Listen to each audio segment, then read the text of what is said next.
तो खबरों में आगे बढ़ते हुए बात होगी आज बचत पंचायत की। आपको बता दें कि बजट पंचायत का जिक्र करते हुए सबसे पहले आपको बता दें कि उत्तर प्रदेश के इतिहास में ये सबसे बड़ा बजट इस बार पेश हुआ है। उत्तर प्रदेश की योगी सरकार ने अपने आम बजट को पेश कर दिया। अगले साल राज्य में होने वाले विधानसभा चुनावों के मद्देनजर योगी सरकार के इस कार्यकाल का ये अंतिम पूर्ण बजट है।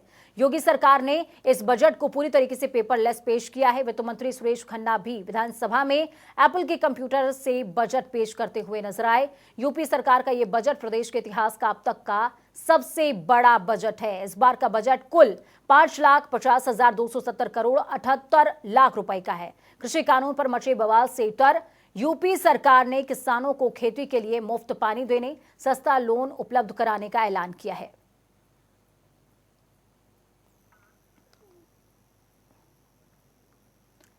तो ये आपको 8 तस्वीरें दिखा रहे हैं। ये उस दौरान की तस्वीरें हैं जब बजट पेश हो रहा था और बजट पेश होने के बाद तक क्या क्या प्रक्रियाएं हुई हैं। देखिए, सुरक्षा का घेरा मजबूत बनाया गया। उसके बाद बजट का पिटारा लेकर सुरेश खन्ना वित्त मंत्री पहुंचते हैं। विपक्ष का साइकिल स्टंट भी इस दौरान देखने को मिला, क्योंकि विपक्ष हैं तो उनको विरोध जताना है।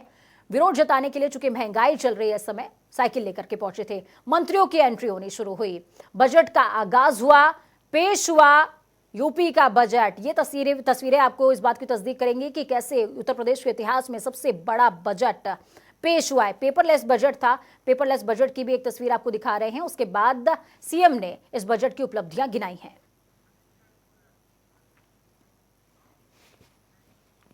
तो सीधे रुक करते हैं राजधानी लखनऊ का, जहां पर हमारे ब्यूरो चीफ जुड़ चुके हैं अनिल के अंकुर। वो आपको बताएंगे बजट पंचायत के पंचों के साथ वो वहां पर बैठे हुए हैं। आपको बताएंगे कि इस बजट में क्या कुछ खास रहा और किसके हाथ आशा लगी है, किसके हाथ निराशा लगी है।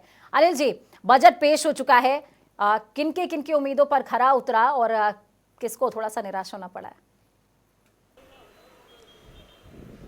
देखो पूजा, जैसा कि आपने बताया कि बम्पर बजट है और बम्पर बजट में योगी सरकार ने जहां तमाम दावे किए हैं, विकास के दावे किए हैं, किसानों को हित में वादे किए हैं, स्वास्थ्य सेवाओं के वादे किए हैं, शिक्षा के वादे किए और युवकों को रोजगार देने के वादे किए हैं। हमारे साथ इस बजट पंचायत में मौजूद है कांग्रेस की प्रियंका गुप्ता जी और समाजवादी पार्टी से मनोज यादव जी और वरिष्ठ पत्रकार और विश्लेषक प्रमोद गोस्वामी जी और संजय व्यापारी नेता है संजय गुप्ता जी और कांग्रेस के तहत शबनम पांडे साथ में मौजूद हैं और राष्ट्रीय लोकदल किसान नेताओं के प्रतिनिधि के रूप में आए हैं राष्ट्रीय लोकदल से अंकुर सक्सेना जी और सबसे बड़ी बात है जो हमारे आज के विश्लेषक हैं और अर्थशास्त्री हैं हमारे साथ मौजूद हैं HP मिश्रा जी और युवा छात्र हैं प्रखर। अब मैं सबसे पहले जानना चाहूँगा कि अर्थशास्त्री होने के नाते आपको क्या लगता है कि आज का बजट कैसा था? जैसा कि मोदी सरकार का ये 5वां बजट है, मैं अंतिम नहीं कहूँगा, 5वां बजट है, तो मोदी सरकार ने लगभग सभी क्षेत्र को खुश करने का प्रयास किया है। कुछ लोग इसको लोक लुभावन बजट भी कहेंगे और कुछ लोग ये कहेंगे कि ये अच्छा बजट भी है और कुछ इसके विपक्ष में भी बोलेंगे। तो हर बिंदु के सकारात्मक और नकारात्मक दोनों पहलू होते हैं। तो जैसा सरकार ने बेसिक शिक्षा पर जो है ध्यान दिया है, एक्सप्रेसवे पर ध्यान दिया है, सिंचाई के क्षेत्र में जो है किसानों के लिए अच्छा बजट जो है पेश किया है, पर्यटन के क्षेत्र में बढ़ावा देने के लिए एयरपोर्ट को जो है सर्वोपरि रखा है। तो इस प्रकार ने सरकार लगभग सभी क्षेत्रों को खुश करने का प्रयास किया है और मुझे लगता है कि ये बजट कुल मिलाकर के ठीक ठाक है। जब बात अभी आपने कही कि HP मिश्रा साहब ने अर्थशास्त्री हैं, उन्होंने कहा कि किसानों के लिए बेहतर है। आप किसान प्रतिनिधि के रूप में किसानों के नेता, आपकी पार्टी जारी जाती है, क्या लगता है आपको? देखिए, सबसे बड़ी बात है कि भारतीय जनता पार्टी का द्वारा जो बजट पेश किया गया है, ये बजट केवल कोरी घोषणा मात्र है। आपको याद होगा कि कोरोना काल में भी इन लोगों ने ये कहा था कि हम 20 लाख करोड़ का बजट पेश करेंगे, लेकिन आम जनता तक 20 पैसे नहीं पहुंचे हैं। आज की डेट में जब आप कह रहे हो कि ये ऐतिहासिक बजट है और 5.5 लाख करोड़ का जो हमने बजट प्रस्तुत किया है, 5,50,000 करोड़ का, तो सबसे बड़ी बात है कि अगर आप कोई बजट को पेश कर रहे हैं तो आम जनमानस तक उसकी सुविधाओं को भी तो पहुंचना चाहिए। इसमें किसानों के लिए कोई व्यवस्था नहीं की गई है। इसमें गन्ना किसानों के ऊपर लगभग 12,000 करोड़ रुपए का जो आज की डेट में बकाया है मूल्य गन्ना मिलों के ऊपर, उसके संदर्भ में भी कोई मामला नहीं कहा गया, कोई टाइटनेस नहीं की गई। अब आज की डेट में आप देखिए पेट्रोल के मूल्य, डीजल के मूल्य और घरेलू उत्पादों के जो मूल्य हैं वो आसमान को छू रहे हैं। तो ऐसी स्थिति में सरकार द्वारा अगर कोई बजट प्रस्तुत किया जा रहा है तो वो बजट केवल आगामी पंचायत चुनाव और विधानसभा चुनाव को दृष्टिगत रखते हुए वाहवाही लूटने के लिए किया जा रहा है। पांडे जी भारतीय जनता पार्टी से, क्या आपको आपके आरोप जो लगाए सही लगा? देखिए, सबसे पहले तो मैं अपने किसान भाई को कहूँगी कि ये गन्ना किसानों की अगर बात करते हैं तो 1,23 करोड़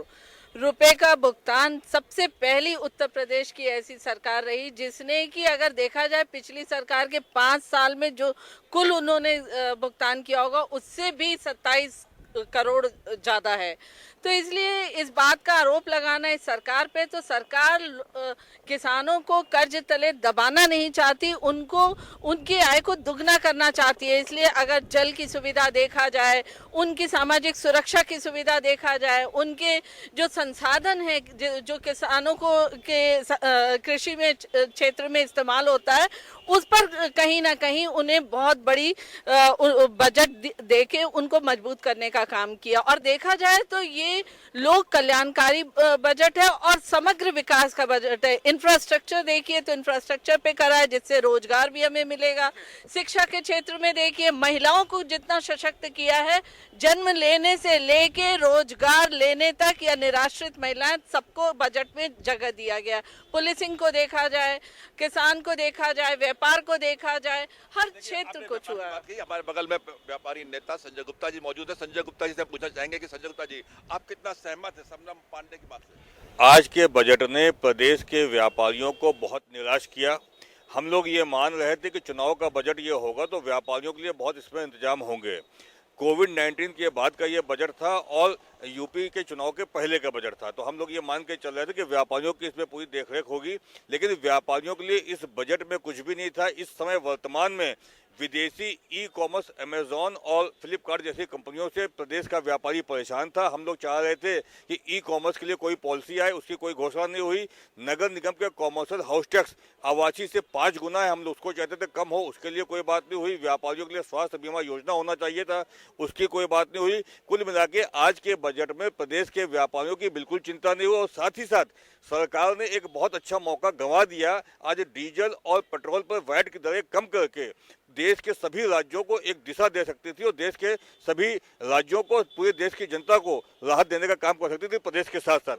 आप क्या कहेंगे? देखिए, कहीं ना कहीं ये इस बात को भूल रहे हैं कि सरकार ने किसी कार्य क्षेत्र या किसी तबके को नहीं देखा। स्वास्थ्य का अगर लाभ देना है तो आयुष्मान भारत से उन्होंने सभी को दिया है या मुख्यमंत्री जन आरोग्य योजना के तहत सभी को जोड़ा है। तो इसको भी जानना होगा। महिलाओं को समान, चाहे श्रमिक महिलाएं, उनको समान वेतन समान कार्य के लिए अपने बजट में प्रावधान करा है। अगर व्यापार के इससे देखा जाए तो व्यापारियों को भी, चाहे वो एमएसएमई के माध्यम में भी देखें हम, तो 1000 दिन का उन्होंने बगैर लाइसेंस, बगैर किसी कागजात के उनको एमएसएमई में एंटर करने का दिया है। तो बहुत से ऐसे प्रावधान दिए हैं। आप अगर बारीकी से जब पढ़ेंगे तो आप देखेंगे डायरेक्ट या इनडायरेक्ट वे में सभी क्षेत्र के लोगों को सरकार ने सुविधाएं दी हैं अपने बजट में और उनके विकास के लिए पूरा प्रावधान किया है। अब मैं इसके पहले जाऊंगा समाजवादी पार्टी के पास। समाजवादी पार्टी के नेता मनोज यादव जी हमारे सामने मौजूद है। मनोज, आपको क्या लगता है कि जो जैसे आपकी भारतीय जनता पार्टी क्लेम कर रही है ये बजट को लेकर के, आप क्या कहते हैं? देखिए, सरकार का ये जिम्मेदारी बनती है कि वो अपने बजट की तारीफ करे, लेकिन उस बजट का मूल्यांकन कौन करेगा? पत्रकार करेंगे, विपक्षी दल करेंगे। मान लो हो सकता है विपक्षी दल उनकी बुराई करें तो कोई व्यापारी नेता करेगा, कोई भी दो जो व्यापारी होगा, जो इस प्रदेश का नौजवान होगा, महिलाएं होंगी, वही तो करेंगे उनका मूल्यांकन कि आखिर बजट में क्या है। देखिए, पूरी तरीके से सरकार सिर्फ और सिर्फ बातें कर रही है। पूजा एक हमारे साथ मौजूद है, कांग्रेस की प्रवक्ता है और वरिष्ठ नेता है प्रियंका गुप्ता जी। मैं आपसे पूछूंगा कि आप अभी तक जो आपने बजट देखा, बजट के बारे में आपने सुना, आप क्या कहना चाहोगे? देखिए, मैं ये कहना चाहूँगी कि सरकार का ये अंतिम बजट है, पर इसमें आप देखिए कि जो बेरोजगार हैं, जो किसान हैं, जो मजदूर हैं, जो महिलाएं हैं, जो छोटा व्यापारी है, उसके लिए ये बजट पूरी तरह से निराशाजनक और हताशा भरा है। तो मैं ये कहना चाहूँगी, आप किसानों की बात ही कर लीजिए। आपने किसानों को क्या दिया इस बजट में? आपने कहा कि आप 6000 रुपये सालाना देंगे, परंतु आपने क्या किया? उसकी खाद से जो है, उसकी बोरी से 5 किलो खाद निकाल ली। आपने क्या किया? आपने उसको एमएसपी पर उसका प्राइस नहीं दिया, उसकी धान का, उसकी फसल का। जो 1800 की बिकनी चाहिए वो 800 में बिकी, 1000 रुपये में बिकी। आपने तो वैसे ही उसका 1800 रुपये जो है लॉस करा दिया। अब आप आते हैं कि आप जो किसानों को एमएसपी पर गारंटी की बात करते हैं, पर कितना आप धान खरीदते हैं एमएसपी पर? दूसरी चीज़ मैं ये कहना चाहूँगी, आपको जो धान अक्टूबर, नवंबर, मैक्सिमम दिसंबर तक खरीद लेना चाहिए था, आप उसकी लास्ट डेट फरवरी रखते हैं। आप बताइए, क्या फरवरी में आप किस किसान से जो है धान खरीद रहे हैं, या तो आप बिचौलियों से धान खरीद रहे हैं, आप किसानों से तो खरीद नहीं रहे, क्योंकि किसान तो पहले ही अपना धान बेच चुका है, उसको दिवाली मनानी ठीक है। थी, उसको अनिल अपनी जी, अगली आपके फसल पास की मैं बुआई लौटती करनी हूँ। थी, इस तो पहले बीच ही बेच राम चुका गोविंद है। चौधरी क्या कुछ कह रहे हैं, उनका क्या कुछ बयान था बजट के बाद, ये तमाम दर्शकों को एक बार सुना देते हैं। आप लोगों को भी दिखाई दिया होगा, आपके हर गांव में, हर ब्लॉक में, हर शहर में लोग, चाहे प्रिंट मीडिया को हो चाहे चैनल, हमारे समझ से कोई भी विकास का काम 4 बजट से दिखाई नहीं, धरती पर दिखाई नहीं। उसी तरह से इस बजट का पैसा जिस धरती पर काम कोई दिखाई नहीं देगा, इसलिए पेपरलेस बजट लाया गया है। ये पेपरलेस अभिभाषण क्यों नहीं दिया गया? अगर इसमें कुछ छिपाना नहीं है तो महामहिम राज्यपाल का अभिभाषण पेपरलेस क्यों नहीं?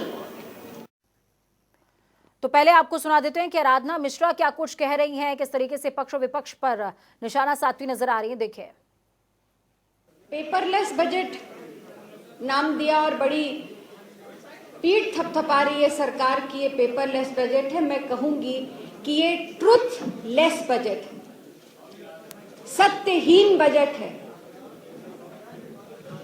पूरे बजट में, क्योंकि अभी तक हम लोग इसका सघन अवलोकन नहीं कर पाए हैं, क्योंकि जो टैब दिया गया है उसमें कुछ विषमताएं हैं। बहरहाल जो माननीय वित्त मंत्री ने सदन में कहा और हम सब ने सुना, अगर मेरे सुनने में कहीं कोई कमी नहीं रह गई है और आप सब ने भी सुना होगा, तो इस बजट में कोई भी नई चीज नहीं है। तो अनिल जी, तमाम जो विपक्षी दल हैं वो तो साफ तौर पर निशाना साध रहे हैं, कह रहे हैं कि भाई बजट में कुछ नया है नहीं। सत्ता पक्ष कह रहा है हमने बहुत कुछ नया कर दिया। विपक्ष ने तो यहां तक विरोध दर्ज कराया अपना कि साइकिल से विधानसभा पहुंच गए। अब और आगे क्या? पेपरलेस बजट बोल करके तारीफ पाई, उसकी बुराई हो रही है।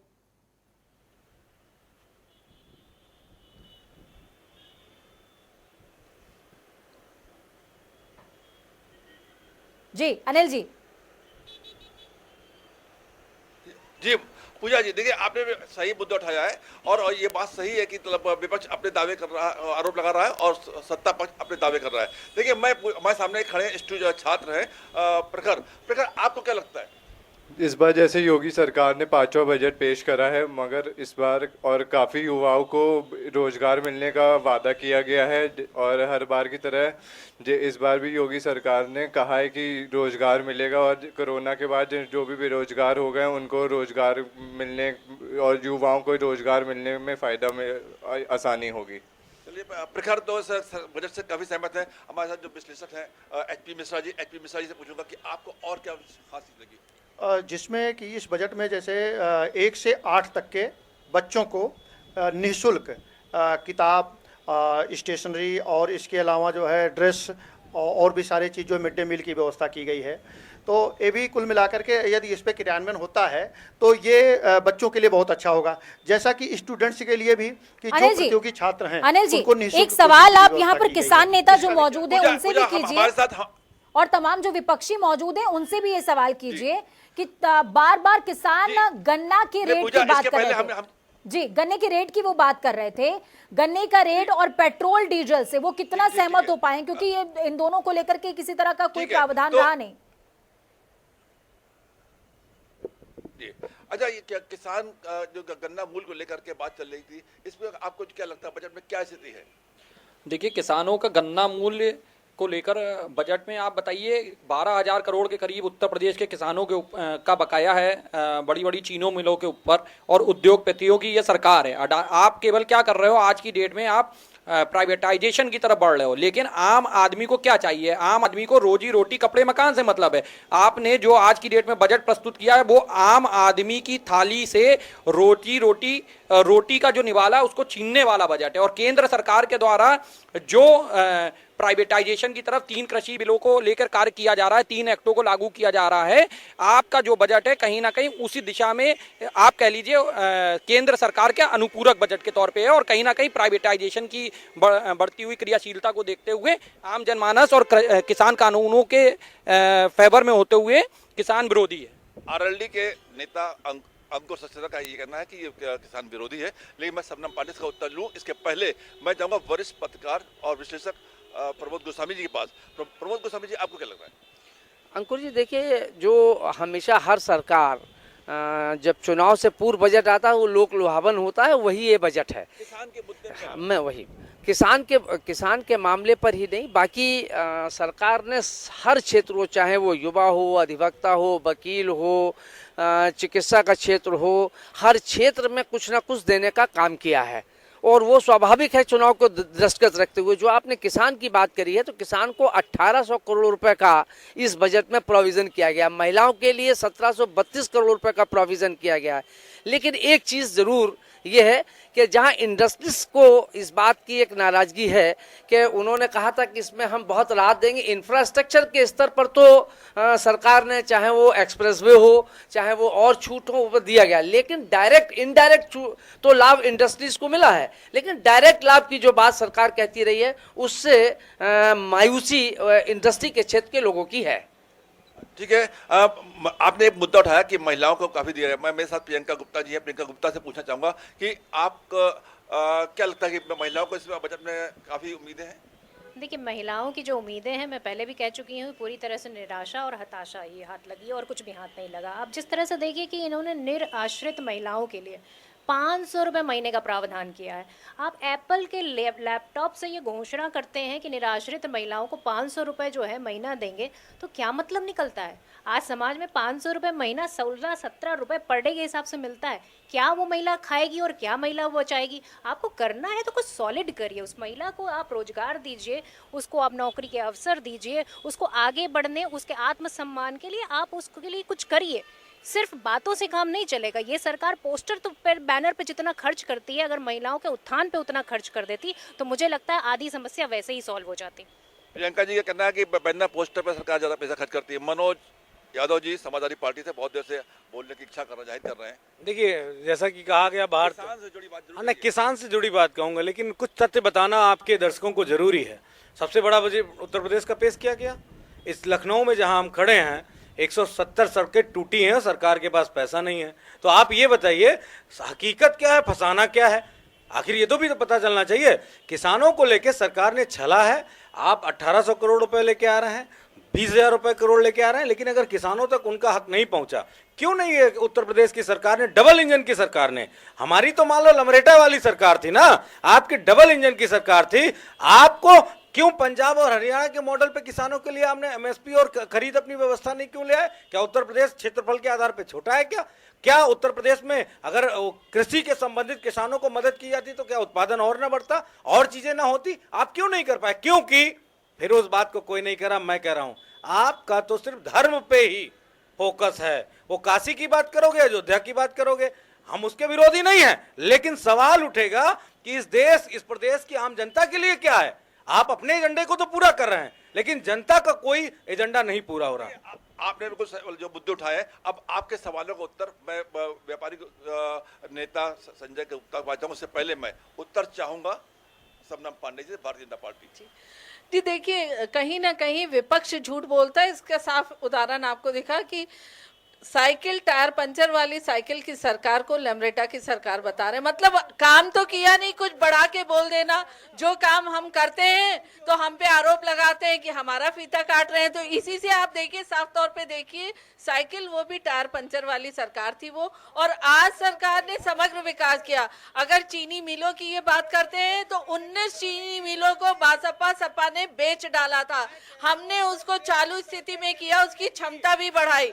अगर महिलाओं की बात किया जाए तो अनिल जी, किसान नेता कुछ कहना चाह रहे हैं, उनसे बात कीजिए। जो किसान का प्रतिनिधित्व कर रहे हैं वो कुछ बोलना चाह रहे हैं। महिला सामर्थ्य योजना के तहत बजट में प्रावधान दिया गया है। सामूहिक विवाह योजना में भी बजट में प्रावधान किया गया। बजट का सक्षम सुपोषण योजना, जिसमें कि 6 महीने के बच्चे से बालक या बालिका हो, उससे लेके 5 साल के बच्चों तक को पोषण देने का प्रावधान किया गया।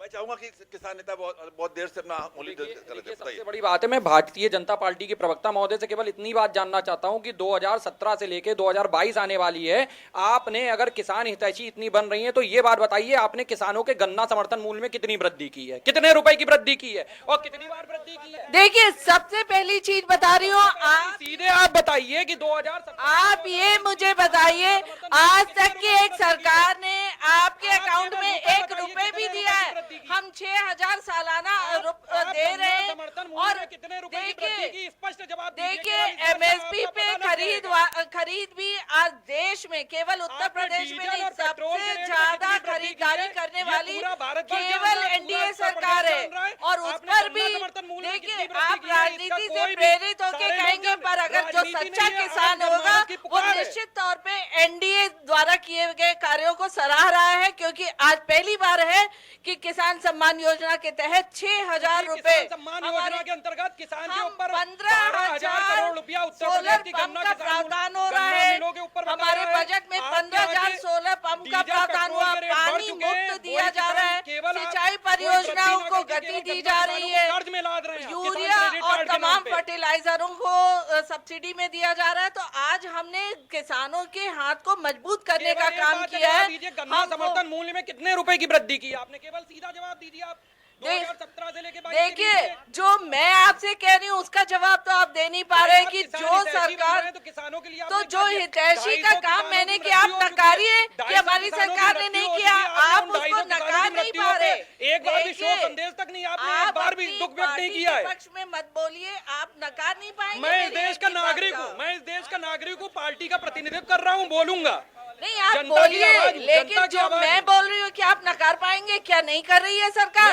आज जो सरकार कर रही है, किसान के आय को दुगना करने के लिए प्रचंड, इसीलिए किसान सड़कों पे, इसीलिए 250 किसानों के शहीद हो चुके हैं। किसान मुद्दे पे लेकर के भारतीय जनता पार्टी और किसान नेता दोनों एक दूसरे पर आरोप प्रत्यारोप लगा रहे हैं, लेकिन इस बीच व्यापारी नेता ठीक है अनिल जी यहाँ पर थोड़ा तनाव का माहौल हो गया, लेकिन जिस तरीके से इस पूरे बजट का विश्लेषण हुआ है वो वाकई सोचनीय है और सोचना भी पड़ेगा सरकार को कि क्या कुछ वो अहम मसले रह गए जो इस बजट में शामिल करने से वो चूक गए। अब चूक गए हैं, लेकिन अब कैसे उसकी भरपाई होगी। फिलहाल आपको सुनाते हैं बजट के बाद योगी आदित्यनाथ कहते क्या नजर आए थे, सुनिए।